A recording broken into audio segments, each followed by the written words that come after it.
O mga kababayan, naalala niyo pa ba ang paring ito? Yung umamin mismo sa Senado mga kababayan kahit hindi naman siya tinanong ha.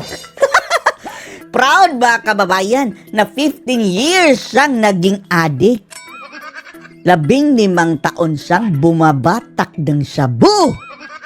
Ngayon mga kababayan, galit na galit dahil ibinalik ng Senado sa Kongreso ang i-file nilang impeachment case laban kay VP Sara Duterte. Ang sabi pa niya mga kababayan ay ang mga senador daw ngayon ay ang mga makabagong hudas. Sabi nitong paring umamin na 15 taon siyang naging adik mga kababayan. Welcome to Bagoong Pilipinas na kung saan ang adik mga kababayan na pumupunta sa imbornal at umamin na bumabatak ay nagiging DSWD ambassador at nabibigyan pa ng 80,000 pesos cash. Ang mga self-proclaimed drug lord ay nananalo pang mayor mga kababayan. Ang mga taong mayroong kaso sa illegal na droga nagiging kongresista. At yung mga sinasabing mga narco-politicians mga kababayan naging personal advisor pa ng Speaker of the House mga kababayan. Eto na po ang mukha ng Bagoong Pilipinas. Panoorin nyo po ha. By the way, bago po pala natin talakayin mga kababayan ang pagngangak-ngak ng padrimonyong ito sa pagtawag niyang mga hudas sa mga senador mga kababayan na hindi tumanggap sa impeachment case si VP Sara at pinabalik sa Kamara, ay panoorin po muna ninyo ha. Ito maikli lang naman ha. Ang kanyang pag-amin mismo mga kababayan sa kanyang pagbatak ng shabu ng paring ito. Matanong ko lang si Father, Father? you said that you used drugs for 15 years. 15 years mga kababayan ha? 15 taon. Kahit isang taon lang mga kababayan ha, ng drug use, alam nyo ba? Lalong-lalo na yan, shabu, ay mayroon na po yung irreversible damage sa iyong utak. Take note mga kababayan ha, irreversible. How much more ang 15 years na paggamit mga kababayan? Kaya, yung mga gumagamit ng shabu, gunggong na yan kung mag-isip mga kababayan kapag in the long run. Apektado na Ito kasi ang ating utak mga kababayan, hindi na yan nagre-regenerate kapag once sa damage na yan. Apektado na yung decision making, cognitive, lahat naman ng mga kababayan, aspeto ng ating pag-uugali dyan. Ang utak ang kumukontrol dyan. Kaya wag na tayo yung magtaka mga kababayan kung bakit bida-bida itong padrimonyong ito sa impeachment case laban kay VP Sara. Na alam naman natin itong mga Duterte, ang nilalabanan ay droga. Ano po yung drugs na ginamit mo, Father? Shabu po o... Shabu. Goodness. Sa lahat ng droga mga kababayan, yung shabu ang pinakadelikado sa utak. Okay lang daw yung mga kababayan yung mga marijuana. Although bawal din yan na, pero hindi yan masyadong nakakasira ng utak. Maging ang cocaine, dahil plant-based yun sila mga kababayan Pero yung shabu mga kababayan, synthetic talaga iyan. Ginawa ng tao para maging addictive mga kababayan at ang tinatarget niya, yung mga receptor mo sa utak mo mga kababayan. Kaya in the long run, kagaya nito 15 years, pustahan tayo. Pero itong irreversible na damage sa kanyang utak mga kababayan yung shabu. Bago pa mag-shabu, pare ka na noon? Siyempre, hindi pa ho. Hindi pa daw siya pare mga kababayan, pero pakinggan nyo ha, pakinggan nyo. Hindi ka pa pare. Natural po. Hindi ka nagsisinungaling? Bakit biglang napangiti mga kababayan yung ganyan, Ganyang klaseng ngiti mga kababayan, parang, aroy, parang na ako nabitag ako dito So, 15 years. How old ka nag-start gumamit na shabu? Father, ako sagutin nyo. To the rescue si mga kababayan, COVID Pimentel. Ako sagutin nyo. Mr. Chair, simula po ako ng 16. 16 daw siya mga kababayan plus 15 equals 31. 31 years old. So, graduate ka sa pagkapare, ilang taon ka? 16. Opo. 16 plus 15, that's 31. Kailan ka naging pare? 2006. 2006. How old were you? 2006. 31 ho. 31 din! So, habang nag-aaral ka, bumabatak ka, padre? So, anong maaasahan natin dito mga kababayan? Na habang sa kanyang learning stage, bumabatak siya? At talaga lang tumigil ka na ba talaga? Totally after nun? Wala ni minsang tikim-tikim. Patikim-tikim kahit konti. Magpa-hair follicle drug test ka. Ang nagunggong ng mga taong ito, mga kababayan mo. Ito ang mga kalibre na nagbida-bida ngayon sa bagoong Pilipinas, mga kababayan. Na kung saan yung mga taong nasasangkot sa illegal na droga ang bida-bida. Naging ambasador pa, o naging advisor, naging kongresista, naging mayor. Palibasa, mga kababayan, ang issue din sa presidente ay illegal na droga din, mga kababayan. At ang stand pa ng dating PNP chief na hindi lahat ng nagdodroga ay addict. Animal. Tapos ito, aminadong 15 years na naging addict, mga kababayan. Ngayon, nagbida-bida na naman sa impeachment case si Sara. Ang mga taong humusga, Ikaw na nga ang nagusga kay Sara, animal ka. Ang mga paring kagaya nito, mga kababayan, dapat nang tinatanggal, mga kababayan, sa pagkapari. Mag full-time prosecutor na lang sila. Mas maganda pa. Nang-i-impluensya sila, mga kababayan, ng kaniyang mga taga-simba. Huwag mong gamitin ang iyong pulpito. Hubarin mo yan. Kung gusto ka makisawsaw sa politika, patrimonyo. 18 senador, ang mga hudas Oh? Sino ngayon ang hudas? Patrimonyo. na mukhang alagad, ngunit ang kanilang mga kilos ay balasubas. Balasubas, Ang mga nakikinig, mga kababayan, mga mga marites, ang mga itsura talaga, Yan, mga kababayan, ang kanila ding Ito yung pagsigaw-sigaw na impitsara. Ang mga tao Itong paring ito, ano pangalan niya? Ano pangalan niya, Eric? I forget. Flavie Villanueva. He admitted publicly na mahigit 12 taon siyang addictus, drug abuser. And nang magkaroon siya ng pagkakataon na ma-assign sa formation as a formator of seminarians, naging addictus siya ulit. So, you can just imagine, self-confessed nobody questioned him about that. He volunteered the information. Father Flavie, Flavie. makinig ka nga. Flavie, makinig ka, ha? Flavie pala ang kanyang mga kababayan na pangalan. Makinig ka, Flavie. Sigurado tayo, Flaviano yan. Flavie, kagaya ni Franz Castro, mga kababayan, Francisca. France ngayon. Ikaw, Flaviano, makinig ka. Ano ka ba? Nagsalita ka ba, Flavie, doon sa mga babies na ni-rape na mga drug No, wala. Pinagtatanggol na yun, mga kababayan, yung mga addict. addict? Flavie, meron ka bang sinabi nung yung bata ay pinatay, pinugutan pa ng ulo, pero bago siya pinugutan ng Wala! Yan ang problema sa kanila, mga kababayan.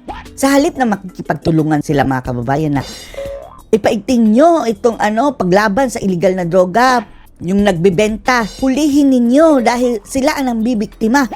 Ang ginagawa nito, mga kababayan, na parang lumalabas na wag nating saktan itong mga taong ito. Itong mga nagdodroga dahil sila din ang mga biktima. Oo, mga biktima siguro. Pero desisyon nila yan sa kanilang buhay, mga kababayan. Provided na ayaw mo yung birahin yung mga nagdodroga. How about yung nagbebenta? Bakit pati yun? Pati yung mga drug lords, mga kababayan, hindi nila binibira. Ang binibira nila, mga kababayan, yung mga nasa otoridad, kagaya na ng ating Pangulong Duterte, na nilalabanan yung mga nagbebenta. Pinagtatanggol pa ng mga gunggong na ito, mga kababayan, itong mga patrimonyo. Sinabi, user lang yan. Hello! User at the same time, pusher. Nung panahon ni dating Pangulong Digong, mga kababayan, ang nadidisgrasya lang naman yung mga pusher, di ba? Dahil hinuhuli yung mga user, hindi naman yun ang actively na tinutugis, mga kababayan. At naaayon lang naman sa ating batas na hulihin ang mga ito mga pusher, mga kababayan, di ba? So anong pinagnangak nyo, mga ulo, patrimonyo? ni-rape muna siya ng drug addict. Yeah. Flavie, meron recently lumabas. Hoy, Flavie, makinig ka. Flaviano! Meron binugbog na babae, 67-year-old. Meron ka bang sinabi, Flavie? 'Di ba? Hindi lang mga kababayan, binugbog. Mayroon pang lola na ginahasa. Wala Pinagsamantalahan, mga kababayan, ang matanda Kaso wala, 'di ba, ng bangag. piningly silent sila. At saka, Flavie, 'di ba sabi mo, gusto mo yung impeachment ni Vice President. Meron ka bang sinabi doon sa pagnanakaw ni Martin Romualdez? Wala. no comment doon sa GAA mga kababayan ng mga blanco.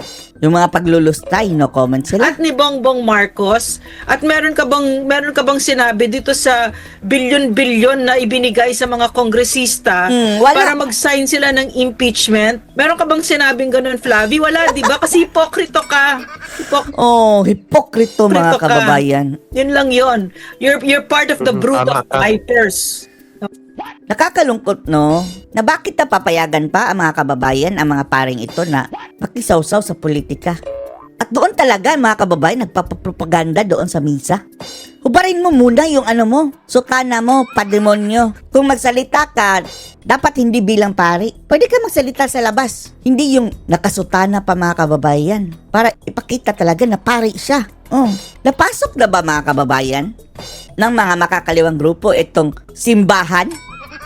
Kung sa bagay, yung ano ba mga kababayan, yung namatay na NDF, consultant o di umano si Halandoni, o pare pala yun. Oh. Yeah. Yan, ma'am. Yung isa mga kababayan, ito, parang naging zombie na, no? Tapos, siguro, ngiwi din yan. Oh? Tingnan nyo, ha? Yeah. Yan, ma'am, ang nagpapalaka. Isa yan sa mga young goons ng mga kababayan, na bida-bida din, ipal-ipal din, ang talas din ng dila. ng Na, paninindigan ng taong bayan na ang mga naghari-arian, yung bully minority. Hindi na bully simple minority. noisy minority, bully minority. Mm. Dahil sila ay, kung si Jarius Bundok, tinatawag niya ito, ma'am, na mga intellectual population. Nako, so Intellectual ba yan? 15 years na naging addict. kami mga bobo na population pala. Pinapalabas kasi nila mga kababayan, lalong-lalo na itong Liberal Party, na sila lang ang mga matatalino at ang mga kadidias, mga bobo. Kung inyo naman talaga iisipin mga kababayan, ang mga gunggong na itong mga liberal, mga dilaw mga kababayan na ngayon, nakikipagsabuatan na, bangag. Lahat ng kanilang mga gusto mga kababayan, kabaliktaran. Kung ano ang kanilang sinasabi, kabaliktaran. At mostly sa kanila mga kababayan, makikitaan mo ng ugnayan, linkage sa droga. Ito mga dean of college of law, mga professors, At sa mga makakaliwa. tenista, lasalista, at mga academe, mga intellectual population na ito nagsasalita na dapat pinapakinggan ng taong bayan. Excuse me, Jarius Bundok ka, wala ka nang pinagkaiba ngayon kay Richard Sub-Saharan Hiderian, ha? Kung Si Gay Darian mga kababayan. akala mo kung may book knowledge kayo na ang nagre-represent sa kaalaman ng taong bayan, ha? Makinig ka dito, ha, mga kababayan. Itong pari na ito, at itong sila Hiderian, itong sila Jarius Bundok, mga enablers po ito. Ang kanilang pagtatahimik na hindi managot si Martin Romualdez at si Marcos sa paglulustay at pagnanakaw sa kaban ng bayan, ang panunumbalik ng diktadura without declaring dictatorship, ang kahindik-hindik na pag-weaponize sa mga kongreso, ang pagmanggol ng budget, at iba't-iba't pang mga Eto nakakatawa mga kababayan, Binasbasan pa nila yung mga mga prosecutor daw galing sa sa kamara. Na halos mga kababayan magdala na lang sila ng fire extinguisher dahil nung basbasan ng holy water mga kababayan, muntikan ng umusok. Muntikan ng masunog. krimen na dapat ay na-impeach na at napalayas ito si Marcos at dapat sinip na ito si Martin Romualdez. Ito mga konsentidor na nagpapabor sa kanila, including itong mga pari, mga madre, na nagsasalita as if ang kriminal si Sara Duterte. Ibalik namin sa inyo ngayon. Si Sara Duterte ba ang Pangulo ng Bansa? Hindi. Wala na siyang mga kababayan say dito sa decision making sa ating bansa kung paano mapapatakbo. So anong pinaghihimutok ng mga puwet nitong mga animal na to mga kababayan? Ano maidudulot sa pagpapa-impeach ni VP Sara? Wala. Wala itong epekto sa ating bansa. Ang gusto lang nila mga kababayan, mapigilan si Sara sa pagtakbo sa 2028. Yun ang talagang bottom line. So ngayon tatanungin natin kayo, patas ba yan ginagawa ninyo, mga sinatong? Yung si Akop mga kababayan, demonyo yung sinabing si dating Pangulong Digong daw ang sentro ng drug syndicate mga kababayan sa Pilipinas? Yan ang ginamit ng ICC na ebidensya, yung sabi ni Akop. Yan si Akop mga kababayan, dapat yang masunog sa impyerno. Malapit na rin yung kunin ni Taning. Manda ka Akop. Siya ba ang nag-aaproba ng mga budget? Siya ba ang nagpapatakbo ng Hindi. gobyerno? Hindi. Dapat ang presidente ang mga kababayan ang masipa, ma-impeach. kung nagrereklamo sila sa kabalastugan ng gobyerno ngayon o hindi sila satisfied, kinalaman ni Sara dyan? Si Bangag ang nagpapatakbo. Ang umahawak ng poder at kapangyarihan na nagtalugmok ng buong bayan at nangurakot sa kaban ng bayan, nagsalaul ng natarungan at demokrasya. Nagsalaula. Ang pinagtanggol ninyo, and yet you're trying to represent na sabi nyo, gusto nyo siya ipa-impeach para sa accountability.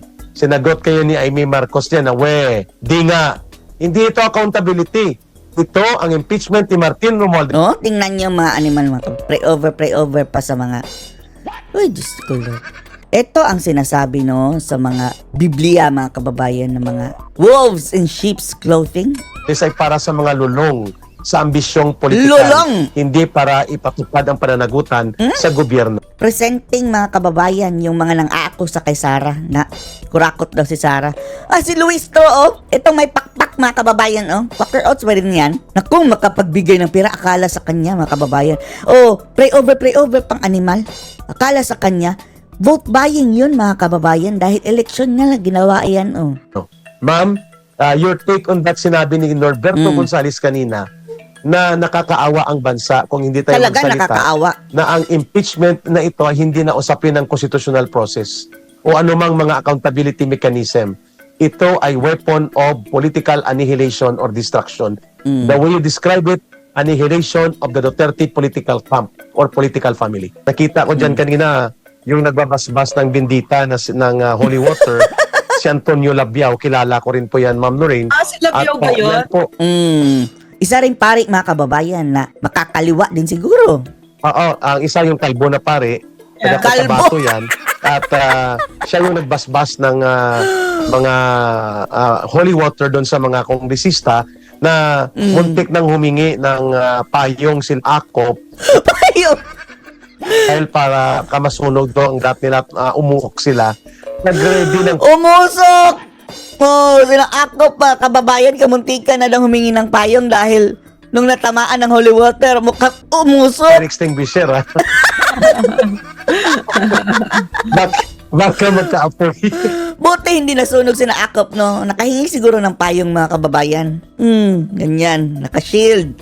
Yeah. Ma'am Lorraine, going back to Kasi going Eric, back to your point. Kasi Eric, bilang doktor kasi, ang substance abuse Right, disorder, katulad nung pag-confess nitong paring ito, mahirap talaga siyang i-shake off. Talaga 15 years na naging addictus benedictus. mahirap na, very, very common. Like 90-something% siguro, ang talagang magbabackslide, Okay lang yan. At least may struggle siya. Okay lang yan, Pero yung Pero wala na Sira na yung utak, mga kababayan. Hindi man buong utak, pero part of his brain has been irreversibly damaged.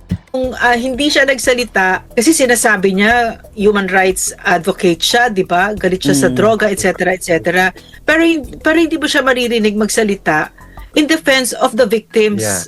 Wala kang maririnig dito sa paring Kaya nga, ito. yan ang So, problema. Heinous crimes, Hindi ba nga nakakatulong, mga kababayan, na talaga masugpo ang illegal na droga? Dahil sa halip, mga kababayan, na i-discourage para pang ang dating, mga kababayan, na sige, okay lang na mag-adik-adik kayo basta later on titigil kayo. Parang ganyan ang naging mensahe, mga kababayan. No, prevention is better than cure.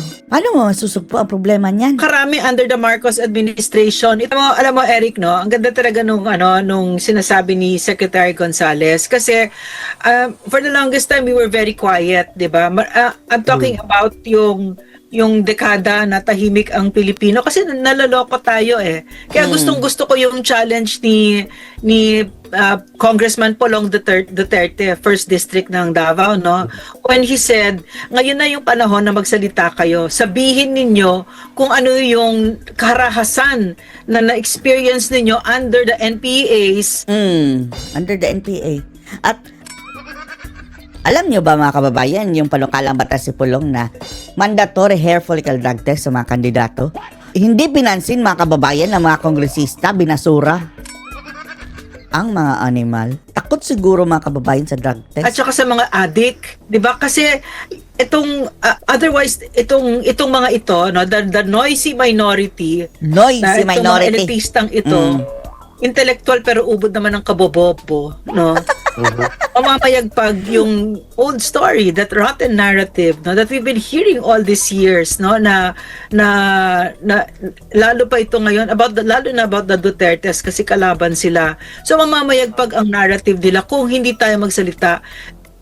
Tapos mga liars, mga kababayan, itong mga propagandista ng mga kalaban ng mga Duterte, itong mga anti-Duterte, mga kababayan, mga liars. Kung ano-ano mga figures o mga pinagsasabi, hindi naman totoo, mga kababayan. Taliwas sa mga totoong nangyayari sa lipunan. Yung favorite Eric biblical passage ni PRRD Ecclesiastes, there is a time for everything. Diba? There is a time to be silent and a time to speak out. Now is the time to speak out. Kung mahal ninyo ang Pilipinas, magsalita kayo. Huwag kayong pumayag na yung mga Ateneo. Ito ring mga eskwelahan, mga kababayan, bakit pumapayag silang kakalad ka rin, mga kababayan, ng kanilang eskwelahan dito sa mga propagandistang mga anti-Duterte? Hindi naman sila lahat ng buong paaralan talaga yan ang stand. Buong mga estudyante, lahat ng mga nandun, mga estudyante, mga guro. Hindi. Yung iilan lang dyan na matataas, mga kababayan. Siguro yung mga may-ari, no? Pero korporasyon yan Dapat mayroong umalma dyan, mga kababayan, na do not mingle with politics, mga inutil. Dahil hindi yan, in the first place, ang stand ng buong paaralan. Nakakaladkad lalo-lalo na itong UP. Hindi naman buong UP ang anti-Duterte, Ateneo. Nakakasama pa nga sa kanilang imahiyan, mga kababayan, di ba? Lasal, mga ganyan, will Lasal represent you because they don't. Maliit lang yan. In fact, they don't even represent Ateneo and Lasal. They're just a small part of that population. Pero dapat umalma kayo. Kayong taga-UP, taga-Lasal, taga-Ateneo. Nasisira pati kayo. Umalma kayo dyan sa mga nagpapalabas ng ganyang statement. Hindi namin kinokonsent itong mga ganitong statement ninyo. Otherwise, pati kayo sira din. A lot of Ateneo students and LaSalle students and all of these are because they're smart people All they need to do is sit down and think. Smart kuno, mga kababayan, yung ilan ha. Yan ang problema dito sa mga dilawan, mga liberal, mga kababayan. Feeling nila smart sila. Knowledgeable pero walang wisdom, mga kababayan. Think about it. Why will I, di ba? It makes a lot of sense. So, ngayon yung panahon na nagsasalita tayo. Tapos ang knowledge pa na mga kababayan, na inculcate sa kanilang utak, corrupted. Yan. This small group of elitists, hindi sila ang Pilipinas. Marami pong eskwela sa Pilipinas. Marami pong simbahan sa Pilipinas. Hindi kayo yan, no? Hindi kayo ang Pilipinas. Hindi sila ang may-ari ng Pilipinas. Lalo't lalo pag tayo ay nagsalita, ang pinag-uusapan na natin ngayon ay ang bansa na iiwanan natin sa mga anak natin. At ang pinag-uusapan natin ngayon, lalo't lalo kasi itong gobyernong ito si Marcos, ay nagkapag-alyansa na sa isang teroristang organisasyon. Ginagamit na, mga kababayan, lalong-lalo na yung Congress. Gamit na gamit nila yung Makabayan Black. Sinababalo, mga kababayan, o yung mga makakaliwa. Hindi natin narinig na sinunog ang effigy ni Tambalos-los. Wala. Hindi natin narinig na binatiko si Tamba. Ang mga animal. Pinag-uusapan natin ngayon ay ang bansa natin, the survival of our country, the survival of our democracy, and of course, our children. No? So, kung hindi kayo magsalita ngayon, kung hindi kayo, dapat tayo, kaya nakikipagpatayan tayo para ipaglaban si dating Pangulong Digong, mga kababayan at mga Duterte. Dahil ang iniisip natin, ang ating kabataan, sila na lang ang nakikita natin kaunting pag-asa, mga kababayan. Iilan na lang ang mga Duterte, mga kababayan, na ating pinagkakatiwalaan. Yan pa ang i-eradicate nila. Ang ating huling pag-asa, mga kababayan. Eto, kapag mawawala ang mga Duterte, mga kababayan, sa politika at talaga ma-i-eradicate na nila, bahala na si Batman.